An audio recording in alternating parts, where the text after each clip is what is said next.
Welcome to the SoccerWire podcast, the weekly news show that focuses on youth soccer and player development in the United States. I'm Marc Serber, and today is National Letter of Intent Day, so we are dedicating our show to the college soccer recruiting process with special guests Nate Kish of D.C. United's Academy and college recruiting specialist and former college soccer coach Renee Lopez. It's November 13th, 2019. Have you signed your NLI today? The SoccerWire podcast is off and running.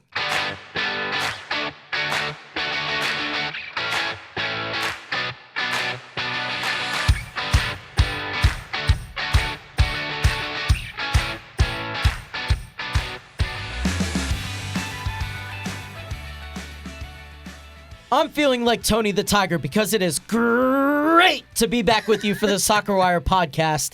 And we'll start with our normal kickoff play as I will pass the mic off to Quinn Casteel, SoccerWire's managing editor.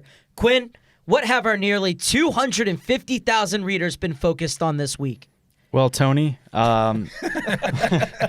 big news this morning. New York City FC homegrown player Joe Scally. He's 16 years old. He's a defender. He's also a prospect for the U.S. men's national team. Joe Scally is going to be transferring to German club, Bundesliga club, Borussia München something. We have the full pronunciation right here, so I'll pass it back to Mark. Mönchengladbach. Mönchengladbach. Mönchengladbach. Mönchengladbach. Well, thank you, pronouncenames.com, for helping us out with that one. But Quinn, this is really interesting to me because kind of the way I see it is we saw a goalkeeper for San Jose sign the other day at the age of 14. And so what I'm seeing is that these MLS clubs, in my opinion, are possibly signing these players so young so that if they do get interest from Europe and decide to go over, that these academies and these clubs get a transfer fee from them rather than just losing them after years of developing them the way they did without getting a return on their investment like Weston McKennie from FC Dallas. That definitely seems to be the case. I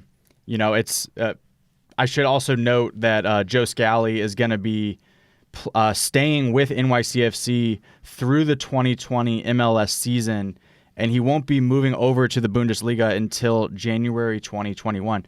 But you are absolutely correct. These are almost like futures contracts where homegrown players are being signed younger and younger by MLS clubs, and that does seem to be the case, that they're getting, in some cases, presumably multi-million-dollar transfer fees instead of just losing them altogether. So that's where the homegrown rule is providing some protection there for the MLS clubs. And don't forget about the new rules that MLS is now going to be seeking solidarity payments and player development reimbursement payments. So, if they go without signing pro for MLS first, they would be getting that too now. But it's certainly an interesting development. Yeah, but I wonder if they're getting more than they would get just through solidarity payments.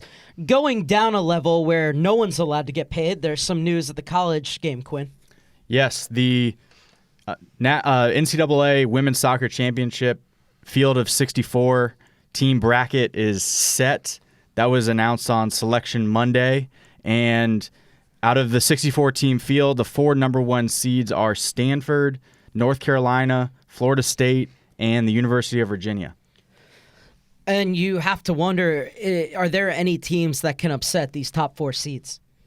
I definitely think so. It's, the 2 seeds are looking really strong too with UCLA, South Carolina, USC, and BYU. Those teams were right up there all year long. So I definitely think there'll be some upsets.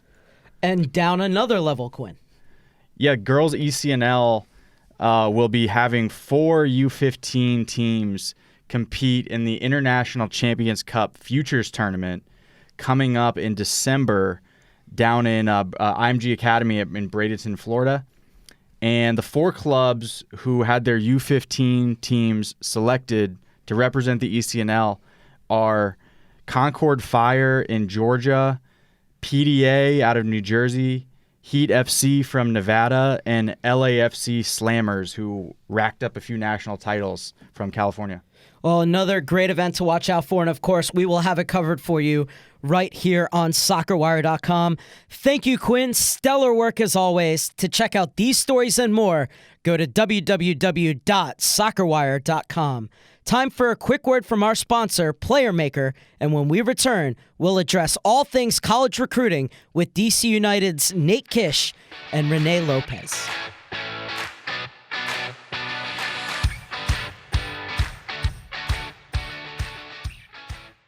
The SoccerWire podcast is brought to you by Player Maker, the lightweight device worn by soccer players on each foot to record every touch of the ball and every step.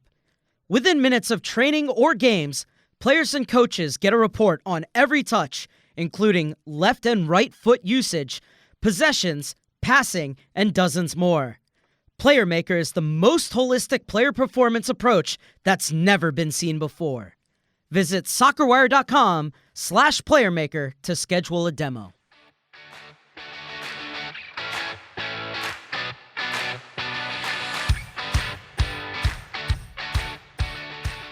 Welcome back to the SoccerWire podcast. On the horn with me is SoccerWire founder Chris Hummer and managing editor Quinn Casteel.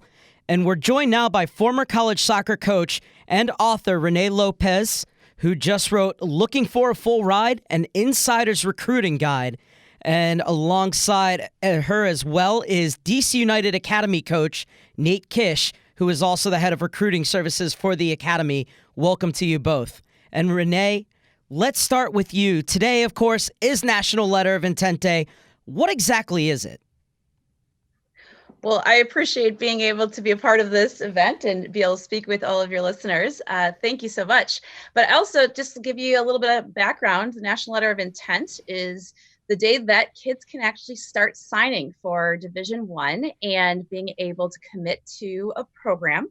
Now, today is the start for soccer and a few other sports as well, but it's the idea that they get to sign a legally binding document to be able to commit to a college, and it is always associated with scholarship as well. And so it's a really exciting day on a lot of high school campuses as well as with a lot of clubs throughout the country. But there are some pitfalls with signing that letter as well, right? Well, there could be. The reality is it's something that is really important to understand the process fully. It is, like I said, it is a legally binding document, and you shouldn't be signing one unless you're really 100% ready to commit to that university, because it is something that you're committing, and it's kind of like getting married. You're kind of marrying to that university in terms of your opportunity to be able to play. And if you were to change your mind at the last minute, there's quite a process to get out of a National Letter of Intent. It's not easy. I can tell you, I coached college for 14 years. And, one of the things that, I've seen some kids try and change their mind at the last second and things like that. But, it's not an easy process. So you should take it very seriously and thinking that this is the school I'm going for. So if you were to try and make steps to change your mind, it's quite a process through the NCAA. And, I had one player that actually had that in my 14 years that changed, and she had just had a bunch of deaths in her family. And so she wanted to go somewhere closer to home, obviously, for that kind of situation. But it was a process even to get her approved to be released from the National Letter of Intent. So should be an exciting day and a celebration day for our kids and the clubs and high schools they represent, and get an opportunity for them to be able to be showcased. But again, it needs to be taken seriously, like you said, because it could be a pitfall. And especially understanding that you're committing to a college. You're not necessarily committing to that coach. Nate, obviously, not only do you work with DC United and help them with their recruiting as well, but you also have your own kind of recruiting consultancy on the side. Correct. Yes, I just started kind of my own company called Kish Soccer Placement. It's really growing kind of organically here. It's a little under a year old, I'd say. But kind of everywhere I've been, from colleges to clubs. Obviously, you're doing your own recruiting when you're at a college and you're going out on the road finding players that are the right fit. Once I got out of the college game, started coaching club soccer, and now kind of transitioned into the academy over the last few years. I was kind of always the recruiting guy at the club that met with families, gave the annual college recruiting seminar. And then it kind of got to a point where I wanted to do more of it on the side, to meet with different families, meet with different players. And then some of the relationships that I had from being a college soccer coach for 7 years, and then some other relationships that I that grew here at DC, and then also that were new once I started working in D.C. I use those relationships just to continue to try to place players and help them find the right fit. And I think there's a lot of players and also families that parents, family members that are really looking for education on the process. I think it can be an overwhelming process, and I think it can be very difficult for these families to navigate. So it's been fun. It's been neat to kind of let the business grow a little bit, and just kind of meet different families, meet different players, and learn more about what everybody's looking for through that process.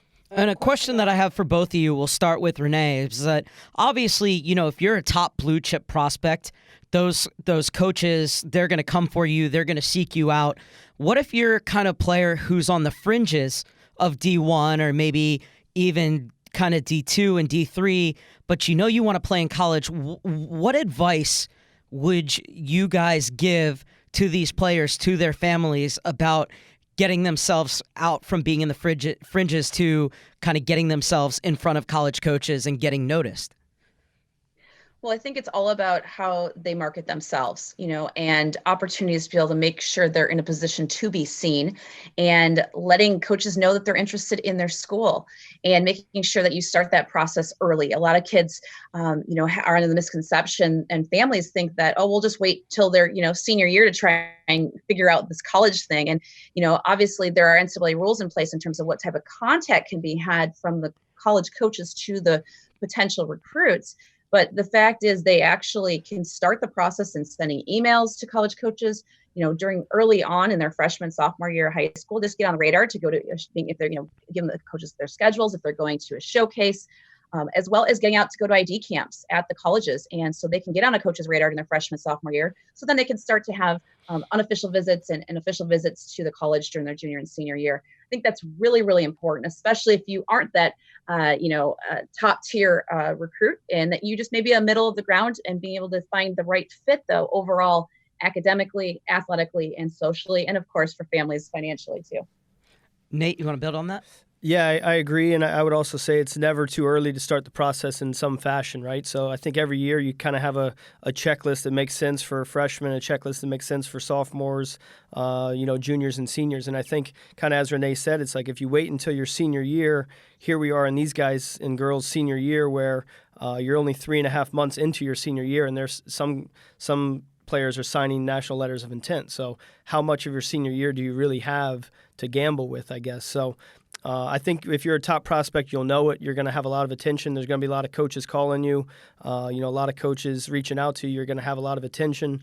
And if you're not, again, Renee said it best, you have to create your own buzz, and you have to really market yourself and do the work. And I think the common misconception is that the recruiting is just going to come to you. So I always like to say, too, the best thing you can do is play well on the field, and you can do things the right way. And then I think from there, things will naturally fall into place. But there is a lot of work that has to happen with it, whether it's visiting campuses, sending emails, keeping up constant communication with coaches.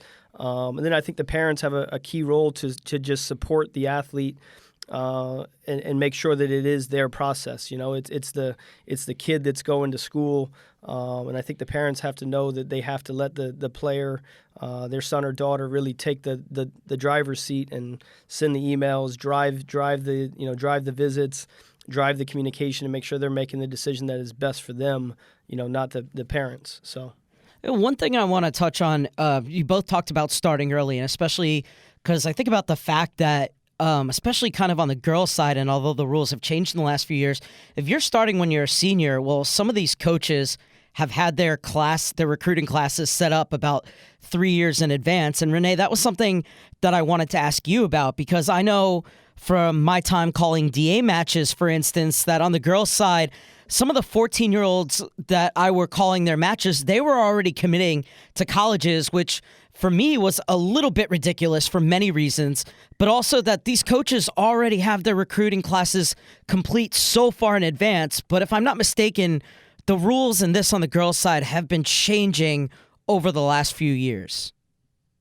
Yes, and I'm really glad that the NCAA started to step in to create a better environment in terms of the process for kids to be able to really decipher what do they really want in a college, and not just focusing on athletics, but I always say the broken leg test. What is the bigger picture of a college you're choosing? And too often in the situation before these rules changes, kids were just making decisions just based off of soccer. And it was really sad to see. Often things weren't the right fit for them. And you saw a lot of transfers happening too. So now the rules have changed in terms of what timeline the communication can be happening at the Division I level. And what that has looked like is now, instead of just having official visits during their senior year, they can have them during their junior year. But what has happened is instead during the freshman, sophomore years, it used to be that if a kid was on a college campus, they could actually interact with the athletic staff and such when they're freshmen and sophomores. Now that has changed and evolved. They can still attend a camp if they want to. They can go through the admissions process and do a campus tour and meet with financial aid and admissions staff. But they're not actually interacting with the college coaching staff until they are actually starting into their junior year. Again, this is for Division I. And I think it's something that's going to actually help the game. Like you mentioned, all these 14-year-olds committing and, they didn't even think about their driver's license, and yet they were trying to decide about 4 years of college. And so, I think this has been a great thing for giving families time to really evaluate the colleges on a bigger scale, not just athletics, but finding the right fit academically as well as financially. And, do you want to be on a small campus or a large campus, and what location?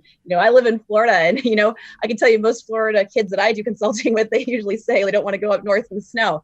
So, thinking through what types of important factors is it for you to be able to really evaluate. So I'm really glad they've made these changes, and I think it's going to help long-term.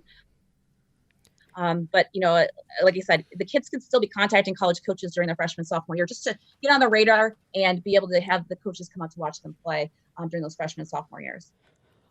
Yeah, I completely agree with you. And Nate, the recruiting process is kind of changing on the men's side too, but for different reasons. We need to take a break, though. Would both of you mind staying on with us for one more segment?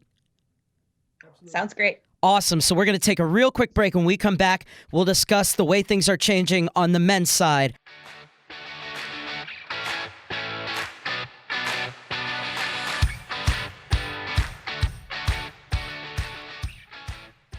SoccerWire is the place for prospective recruits to list themselves and promote their profile to thousands of daily readers, including college coaches, scouts, and more.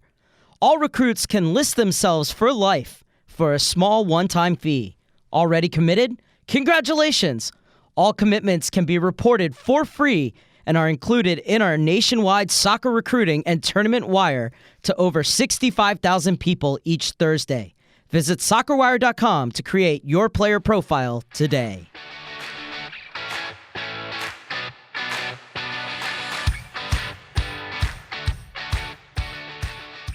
Welcome back to the SoccerWire podcast. We are here with DC United Academy coach and recruiter Nate Kish, as well as former college coach and author of her new book, Looking for a Full Ride, an Insider Recruiting Guide, Renee Lopez. Thank you guys so much for staying with us. And I promise you, I said it last time, but we didn't hear from them.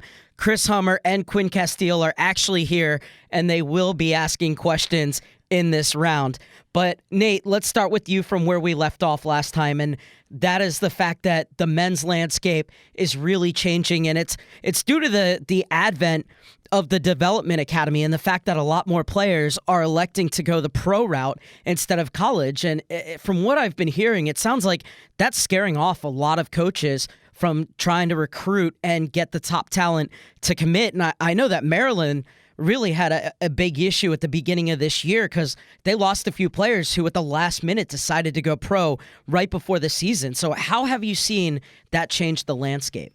Sure. I think top Division I schools are looking for the top players, right? And obviously the top players are the ones that are hoping to make it professionally. I think that's the key word there, is hoping to make it. So from our academy, we view it as if, as I think most academies do across the world, is if you can help one academy product make it per year, it's a success. So we very much view our job, and our mission statement is to produce professional players for the first team.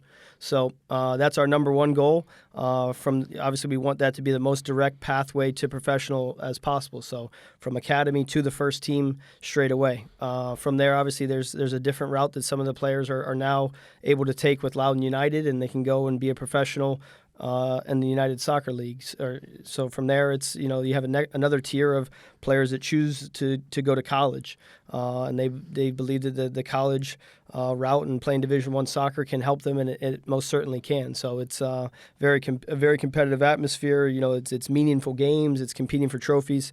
So I think you just have these different tiers of players in these professional academies, and they all have to find the path that's right for them to develop and personally, and if they value the education piece as well. So we're definitely seeing it change. We feel like this year, if you look at our U19s, for example, we have 4 players today that are committed to Division I programs. So that's 4 out of a roster of about 24. So when you look at that, it's something that we think that in the past, from when the Development Academy started, that number has certainly gone down at this time of year. So I think the landscape's definitely changing from how many players commit per year and how early they commit. So then, real quickly, what's your advice for the college coaches? Yeah, so the college coaches, I think they still are going to go after the top players. They have to, and if they decommit at the end or they say I've signed a professional contract, that's a good thing. They are going after the right players. So we try to communicate as clearly with the college coaches as we can of this player's on the first team's radar, this player's training with the first team often, this player's training with Loudoun United often, and we try to be very upfront with that so they know what they're getting into. Now, some college coaches choose not to get involved with that, and they only want to look at the players that are maybe not on that radar. Other coaches are willing to gamble, and they're willing to take that route, knowing that the player might decommit at some point. So we kind of let the college coaches make their decision. It's not our job to build their rosters. It's our job to tell them where the players are at, and if we believe they would be the right fit for them in their program from what we know about them. But we try to be as black and white with the coaches as we can of where we see the player, if the player has pro potential at this time, if college can help them, if they're on the first team's radar, and certainly when we can legally speak to say a contract has been signed, if we're fortunate enough for that. Nate, you also mentioned the partnership with DC United and Loudoun with the USL club. And DC United Academy actually had some players play for Loudoun United in the USL this year as amateurs. So how does that work with academy players being able to play in the USL for a number of games and not lose their amateur status? Yeah, so I think you have to always remember how big of a jump it is for an amateur player, a youth soccer player, to make the jump to DC United's first team or any MLS academy team, any professional team around the world. So it's a massive jump, and I think the USL has been great for us. Loudoun United has been great for us because it provides another tier of professional soccer for the guys to go and get professional minutes, to train with them, to start games, to come in as a reserve, in a match that has meaning, and you're trying to get a result, whatever it might be. So USL has a rule where you can have up to 6 academy players, per game. I believe it is, with that rule changing every year as well. But I believe it's 6 players rostered per weekend that are from your academy, and they just cannot be on any sort of a dollar amount contract. They can be a $0 contract as long as they're registered as an academy player. And then that allows them to kind of go back and forth. So it's great for the player because they can be an academy player, one day and get that challenge and hopefully dominate the game. And then they can be introduced to a professional environment where they go and they have to compete, side by side with pros. So as long as they don't sign a professional contract, that is, it's an amateur contract that the USL offers that very clearly says you're making, $0. You are maintaining your NCAA eligibility. And a lot of the players, were really happy to do that, and they were happy to kind of maintain their college eligibility, but also get professional minutes. So it's been great for the MLS academies for sure. Hey, this is Chris Hummer again. I'll go back to Renee and then back to you again, Nate. We've been doing SoccerWire for about 15 years, and one of the most popular advertising platforms that we've had or subjects has been the college ID camp, and there's a lot. I even get readers calling us our phone number and saying, should I do this? So there just seems to be a lot of confusion sometimes as to, is it a camp that's at a college or is it a college ID camp where you're actually going to get recruited? Can both of you speak to the importance of that and whether or not there's things that people can do to find out the legitimacy of it being a true recruiting opportunity versus just basically being signed up for any other soccer camp? Well, I think there are a lot of ID camps out there, first and foremost. Let's preface there. And some of them, to be very honest, are just to be able to make money and do fundraising for their programs. But I think it's also important to realize the value of actually attending ID camp, being able to be around college coaches as well as around the current team and see what it's really like to train and be an athlete. And what does that look like as a student athlete in college, and how do you balance all those things out? And I think, it really is, you need to evaluate as a parent, if you're being in, and your child is being invited to them, and realizing just because you're being invited to a camp does not mean you're being recruited by that college. But really understanding what's the primary objective in attending that sports camp. If you're going to go for 5 days to a camp, I think that's a different scenario versus going to a 1-day ID camp. The idea of, are you trying to develop looking at a school that and trying to look at the idea of, does it meet my priorities in choosing a college? Like I mentioned, the broken leg test, is this really a school that's going to meet my priorities in what I need in a college, and not just go to any ID camp just because you got invited? I think that's really important to decipher that. And as well as, has that coach actually come out to see you play already? Have they shown interest in you? They may not be able to actually directly communicate with you, but have they actually seen you play live? And so they've actually evaluated you. Now they're taking the next step and having you come on campus, even if they aren't communicating directly with you. But also, is it something that you're just getting, an invite to the showcase, to a camp, or is it that they've actually just saw you at a showcase and they're saying, hey, we want you to come to our next event? And so I think it's really important to be able to decipher a little bit of that process, and hopefully your club coaches can also help a little bit in that, and not just have the mentality of, I got invited to a camp, I got this brochure in the mail or via email, that they automatically want me, and it's not necessarily that. And so being able to decipher that is a huge process. Nate, do you have some too? Yeah, no, I think that's a great summary from Renee. I think the big one I always say is, if you are legitimately interested in the program and in the school, then it's worth it to go to the camp. But if you go to 5 of these camps and they're $150 a pop, it also adds up pretty quickly. So, I think you have to take a look at the financial commitment, the time commitment. And I think it's great if you don't have any games coming up and you're looking for that school to be able to see you. And if you're in regular communication with that school, with the coaches or whatever it might be. So, I think that there's obviously some dangers with it. As Renee said, if you're taking the bait of any ID camp that comes through the email.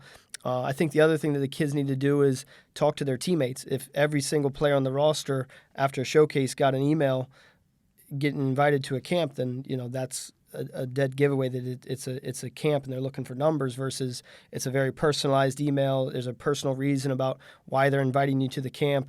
We really want to see you. We haven't seen you. You don't have any games coming up, and some things add up where it makes sense. So.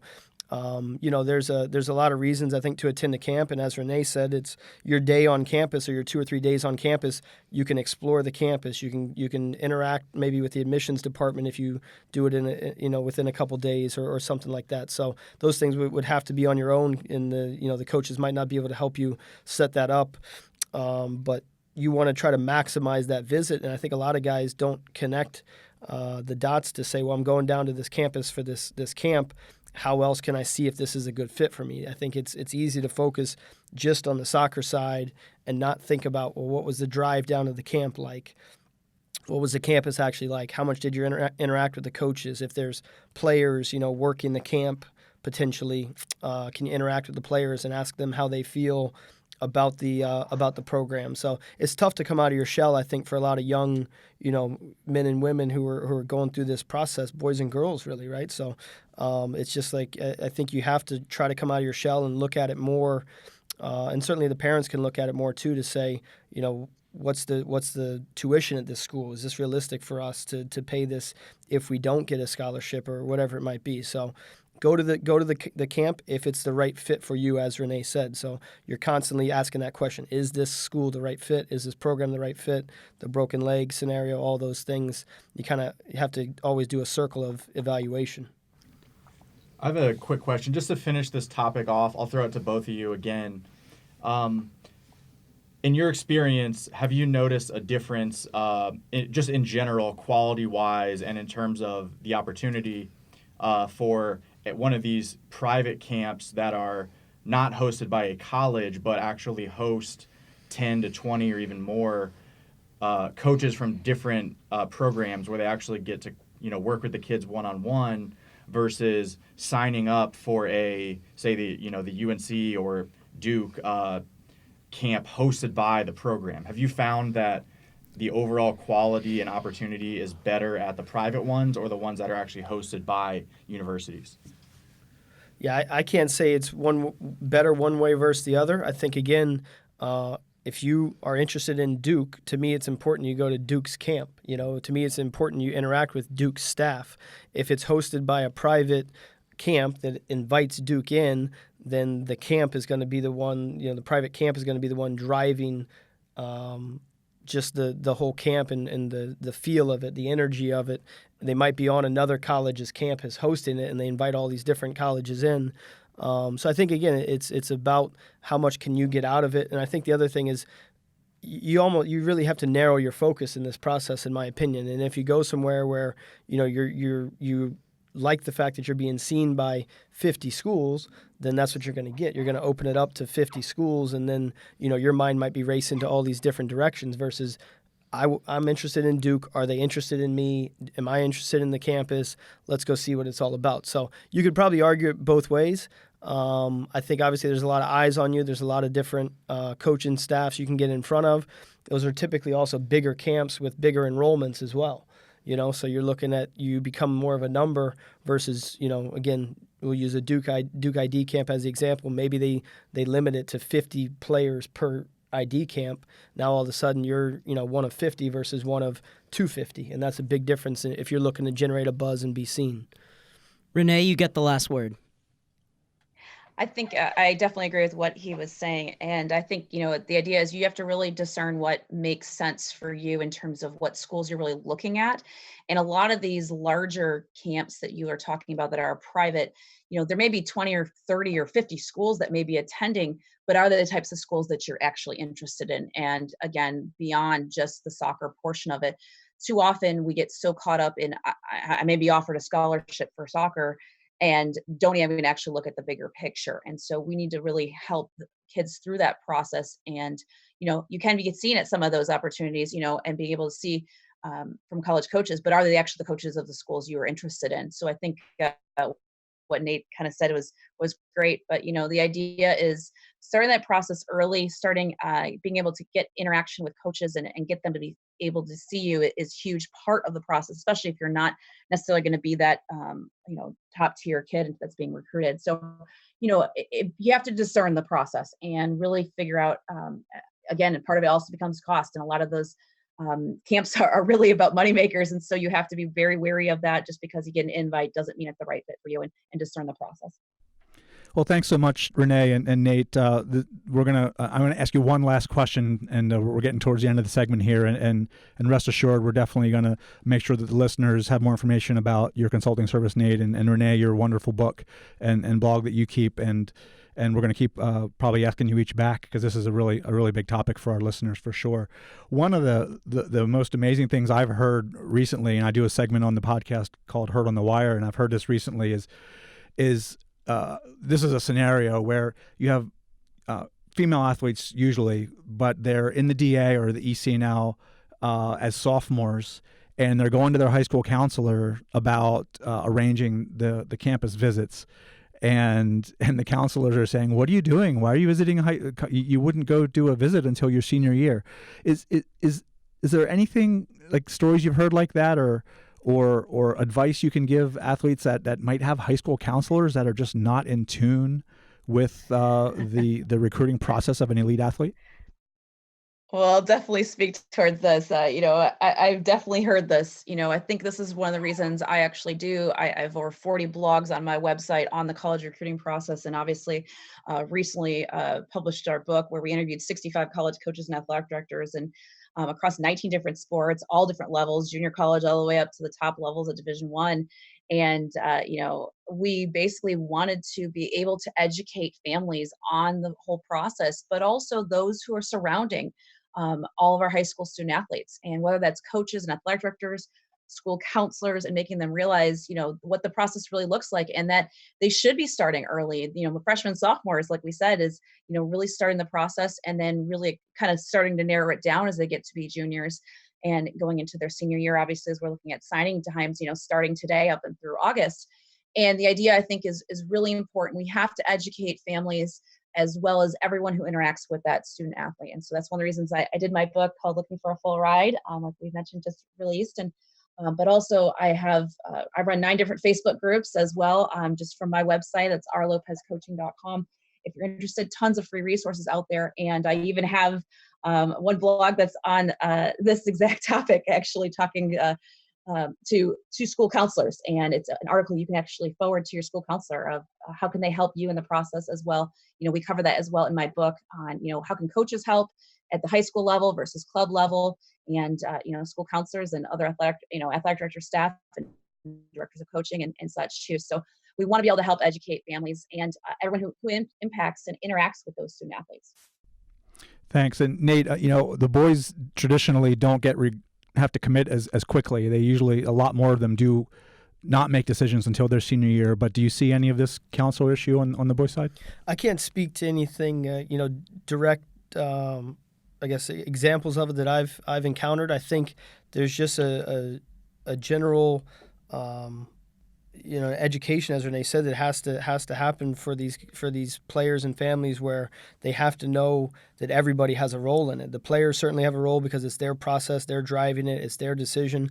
I think the parents have a different set of responsibilities in the process, and certainly counselors and school staff, they have to remember that they're not just placing students, they're placing student athletes that have a different criteria and a different motivation, where they do need to get on campuses earlier, they do need to start the process earlier than a student who is not an athlete. So when there's whatever scholarships on the line, or just the decisions that the players need to make and why they need to make those decisions, it doesn't just have to do with the education piece and getting on a campus and what city you're in and the academic side. They have to make a decision based on interacting with coaches, seeing facilities, making the decision that is best for them.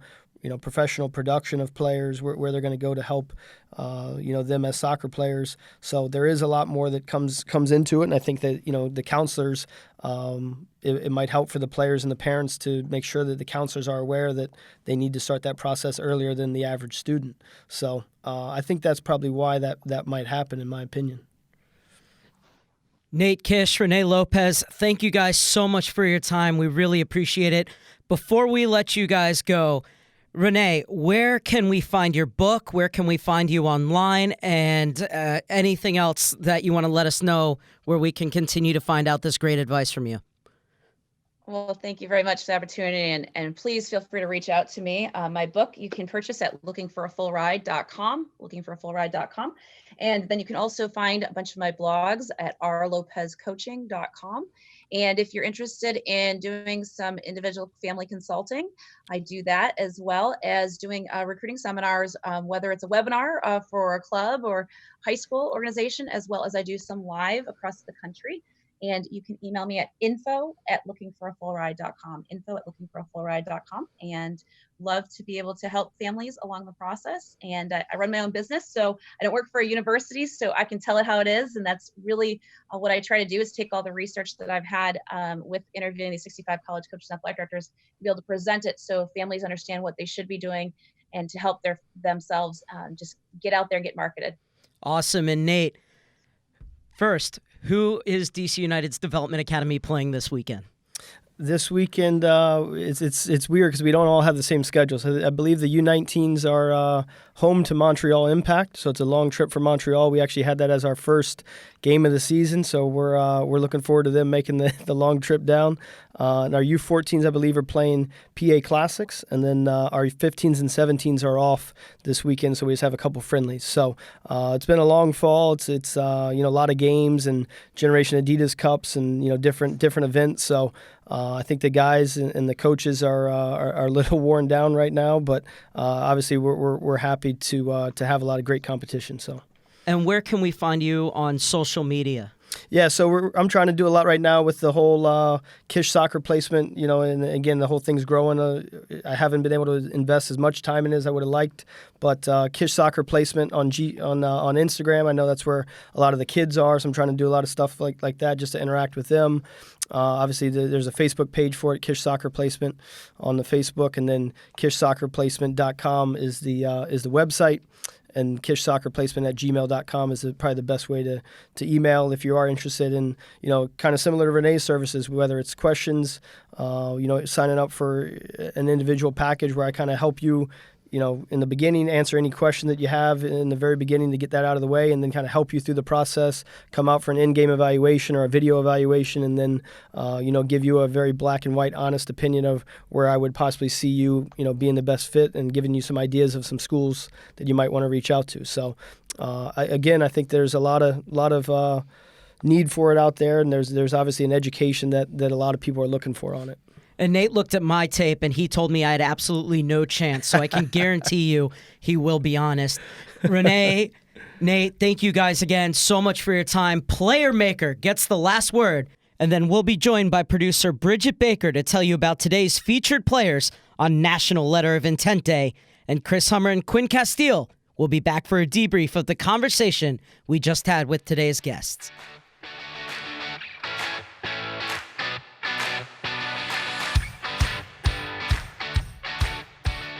The SoccerWire podcast is brought to you by Player Maker, the ultimate performance product for soccer teams and players. Player Maker is already being used by the world's top Premier League clubs, championship college teams, and now available for the youth market on a subscription basis. The Player Maker system records every touch of the ball and every step, providing information for coaches and players such as total touches on the ball, right and left foot touches, possession times, distance covered, sprints, and passing completion, among many others. Player Maker data can help coaches at every level to plan their training sessions effectively. Every player receives feedback on their personal technical and physical training goals. For a demo of Player Maker, visit soccerwire.com/playermaker. Player Maker, fast track player development.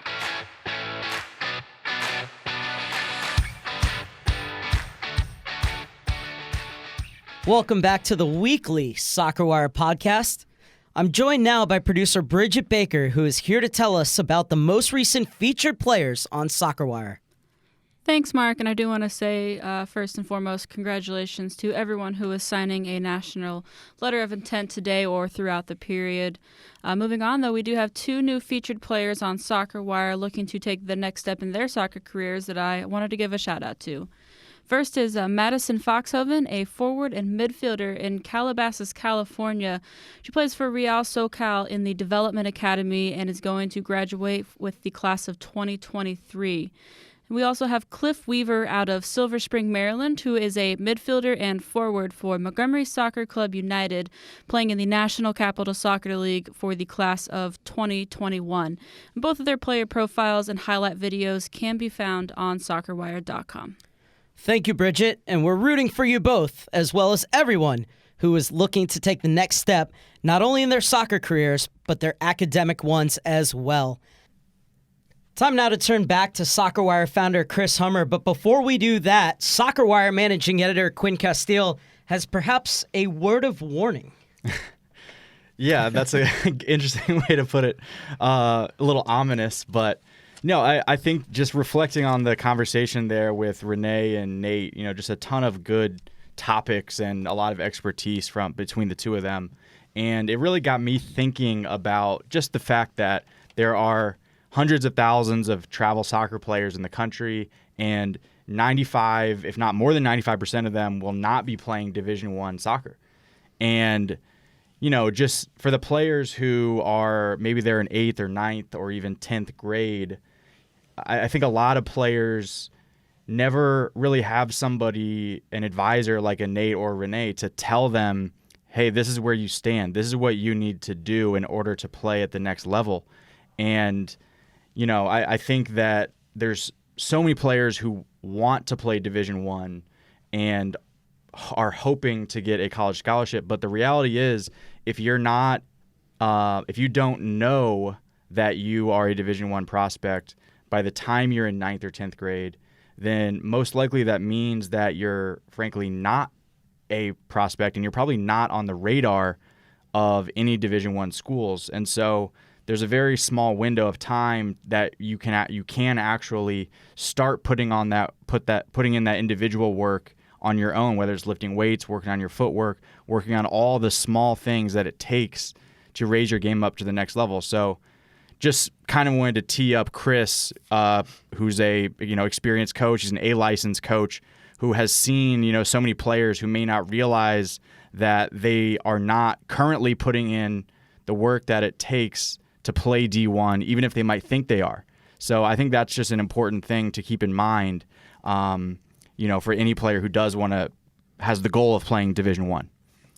Well, yeah, thanks, Quinn. I mean, certainly there's a lot to unpack there. I think there's as many players as there are. There's different stories. A lot of players.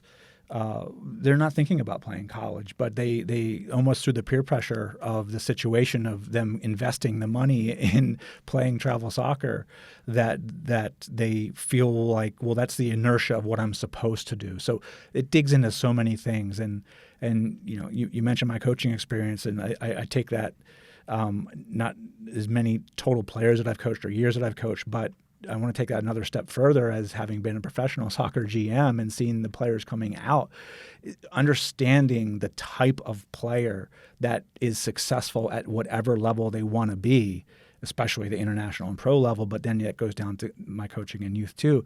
When the player drives the desire for what their future is, a lot of those things really do fall in place. And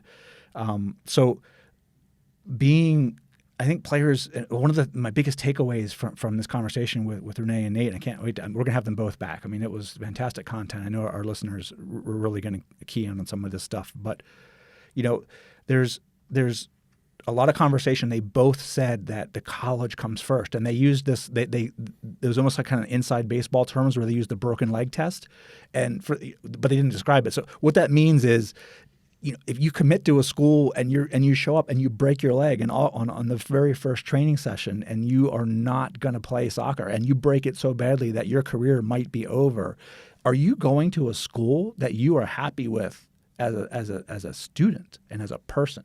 And if the answer to that question is no, you need to know that before you decide to go play college soccer there, because there are 100. I've heard 100 horror stories of players that end up in the wrong environment. So that was one of my biggest takeaways. To your point about, if you're not a blue chip athlete, you should know it by the time you're a sophomore. For the most cases, that's probably definitely true. It's different for boys and girls. It also, you can also be a late bloomer. Sometimes, that moment when kids get their driver's license in soccer and they have to drive themselves to travel practice, an hour and a half driving past 10 other clubs that are having training in the same age group that they could have played at instead. It makes them ask that question of themselves: what am I doing here? And is this what I really want? So you do see sometimes really gifted athletes find out going into their junior year when they get their driver's license that, you know what, I do want this. And all of a sudden they start focusing, and they're not, airheads basically about the situation. Well, I just want to put in a word here too, because Quinn is absolutely right. And the fact of the matter is, like you said, say 500,000 players currently playing travel soccer, and the fact of the matter is there's less than 3,000 or 4,000 Division I players. You can do the math there. The percentages are small, but just because you're a freshman or a sophomore and somebody tells you you're not a blue chip prospect or Division I player, we're not saying give up. We're not saying quit, go, play Fortnite, whatever. What we're saying is if this is something you really want, have all the information that you need to have. And then once you make that decision that you still want to be a Division I player, then the work that you have to put in, whether it's learning from Nate Kish and Renee Lopez on how to get on people's radars. And like what Quinn suggested, start going out and working on your own. Start doing the extra laps, the extra fitness, start doing the extra footwork, because you're going to have to put in the time. When I was in 9th grade, I was what I thought I was a great soccer player. I thought I was so good. I had these grandiose visions of going to play D1. Nobody told me where I really stood. And so I didn't put in the extra work that I needed to. And then when it got to the time and I was wondering, why are coaches not looking at me? Well, it's because A, I didn't have the guidance, and B, I either didn't realize or I just wasn't willing. That's still something for me to work out with my therapist, but either didn't realize or wasn't willing to put in that extra work. And so that, in my case, is what kept me from being a Division I athlete. And so it's just knowing all the information. It's knowing where you stand, and then if it's something that you want, going out and working for it and giving everything you have and making sure that you use your resources like a Nate, like a Renee, like SoccerWire, and like those showcase tournaments and whatever else you can to do it. But just because they tell you no doesn't mean you can't turn the tide. Absolutely. Really well said, Marc. That's a great way to put it. And I think that might be probably the number one reason why a lot of players who want to go D1 don't end up making it. Not because they don't want to at all. It's not, I don't actually want to play D1. It's I want to play D1, but I don't have the information. I don't really know what it takes, what it's going to take until it's too late. So, for coaches out there I think it's, you could really help players who say they want to play D1 by being honest with them and saying, hey, for you specifically, you probably won't play D1 unless you do this, this, and this. And that's going to be different for every player. But if you're the player and you think you want to play D1, really being honest with yourself and finding out what it is for you that is going to help you make that next step is really the only thing that can make all the difference in the world. So I'm thinking about listening to this and thinking, why play D1, right? Like, I know there's probably D2, quote unquote non-blue chip D1 programs, non-top 25, and D3 coaches that are listening to this right now and think, screaming at their car dashboard or something. But you don't have to play. Why does a player need to play D1? I think there's a lot of social pressure and social media pressure and everything. Again, going back to the pro thing, if you want to be a professional player, if you think you still have a shot at being an international player, and what's one cool thing about American colleges is you have a lot of kids that have dual passports where and especially, again, on the girl, we kept talking about the girl side about how much different it is in the boys here. But if you think you want to be a pro, which obviously you'd probably be a pro if you're going to be international, that's a really good reason to want to be in a D1 school because you're going to play in the top games, the top competition. You're going to get facilities that are better than most pro clubs in this country. If that's not you, then maybe it's because you have really good academics and you want to go to Stanford or Duke or Penn State or something for free. And so you want to go D1, you focus on that quote-unquote D1 school. And don't forget, you can get a ton of scholarship for D2 schools and a lot of other help even at D3. There's no athletic scholarship, but the academic scholarship at these D3 schools is amazing. Take a Messiah. I mean, they just crush, the D3 programs even on the last 2 decades. They've I don't know, people will correct me, but at least 6, 7 each, and it's a really good school. One of my best friends went there. So you don't have to play D1. So it's an NLI day conversation, but and the flip side, you can get really lucky. I have a couple of notes written down here. I have definitely seen players get offers at the last minute because of one game or even one half in one game. It's not as much as it used to be with the advent of video now, but at the time I was taking kids through, these were, the 92s and 93s, 94s, a little bit with some 01, age groups, 91 age groups. You could have a good game at Disney or Jefferson Cup and you would get an offer and then you could show up and it's the wrong place and you get lured. You had 6 or 7 very good opportunities to play at half scholarship, quarter scholarship, D2, D3 that would have been a much better fit. And then you take this like full ride or 3/4 ride to like the big school and it ends up not, you end up transferring or dropping out or not getting any playing time. And that's a shame. And the one final test I would give you to ask yourself as a player is, do I really want to pursue this? Or parents to be asking themselves or of their players, is that thing where I mentioned about the driving, and I talk about this when kids are even 7, 8, and 9.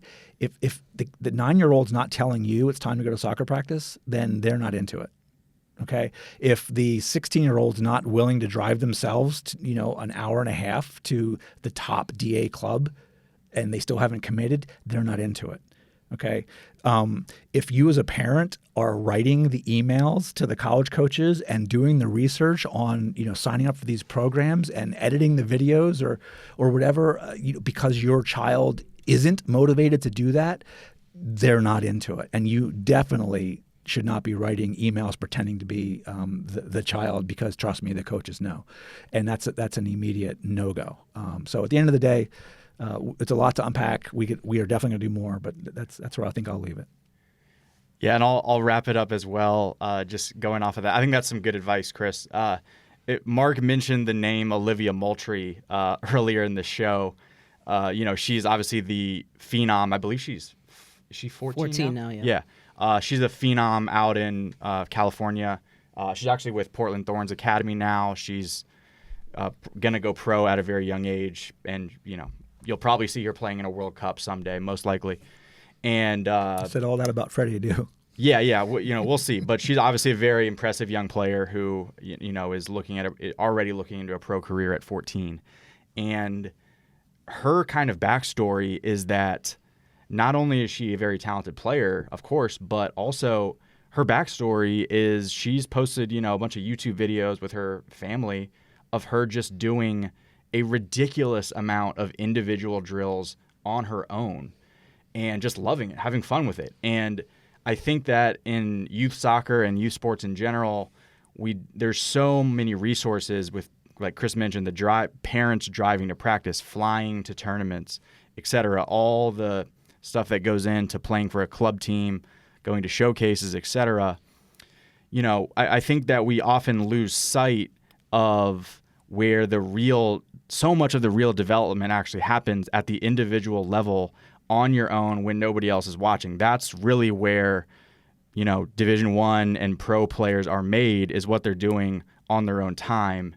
And you could actually do way less of the driving around and traveling. Obviously, you need to do some to be seen, but if you're not doing that work on your own, there's really no point in traveling all around the country with just hoping that you'll be seen by the right people. You really have to put that work in on your own.